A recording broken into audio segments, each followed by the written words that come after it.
తెలంగాణ మాజీ సీఎం కేసీఆర్ గారి జాతకం ఏ విధంగా ఉంది?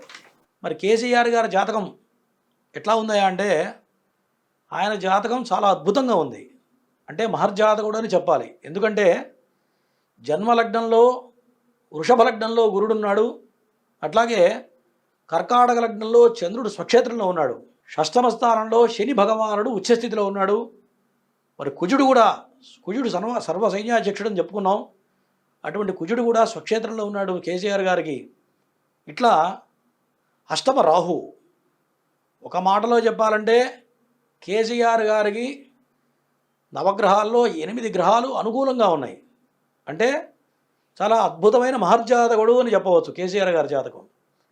మరి కేసీఆర్ గారి జాతకం, రేవంత్ రెడ్డి గారి జాతకం ఈ రెండు బ్యాలెన్స్ వేస్తే ఒక పాలు ఇటువైపే తూగుతుందని చెప్పచ్చు. ఎందుకంటే మహర్జాతకుడైన అదే సమయంలో గురు మహాదశ నడుస్తుంది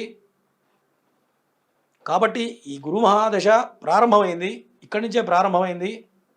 ఈ గురు మహాదశ ఉన్నంత వరకు 16 సంవత్సరాలు ఆయనకి తిరుగులేదు. కానీ ఆరోగ్యపరంగా మాత్రం కొన్ని రకాల జాగ్రత్తలు తీసుకోవాలి.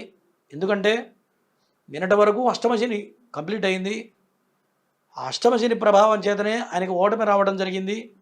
ఎందుకంటే అష్టమశని సమయంలో ఎటువంటి మహర్జాతకులైనా ఎట్లాంటి మహానుభావులైనా సరే మరి ప్రేరి ప్రతిష్ట దిగజారిపోవటం కానీ, వాళ్ళు ఉన్న స్థాయి పడిపోవటం కానీ, 10 మందిలో మాటలు పడాల్సిన స్థితి కలగటం కానీ, స్థానభ్రంశం కానీ. అంటే స్థానభ్రంశం అంటే ఉద్యోగం చేసేవాడికి స్థానభ్రంశం అంటే ఉద్యోగం మారటం. మరి ఆయన సీఎంగా ఉన్నప్పుడు మరి స్థానభ్రంశం అంటే సీఎం పదవి పోవడమే కదా. గడిచిపోయిన 3 సంవత్సరాలు అష్టమశని ప్రభావం వల్లనే ఆయనకి ఈ యొక్క పవర్ పోయింది.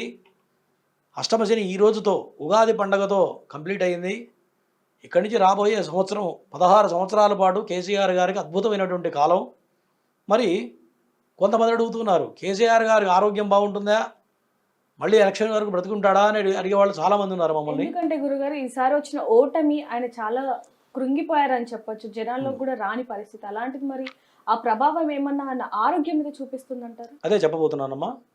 ఒకవేళ కేసీఆర్ గారికి ఏదైనా అనారోగ్య సమస్యలు రావాల్సిన ప్రాణాంతకమైన ఇబ్బందులు ఏదైనా ఉండాలి అంటే గడిచిపోయిన 3 ఏళ్లలోనే తప్పిపోయింది.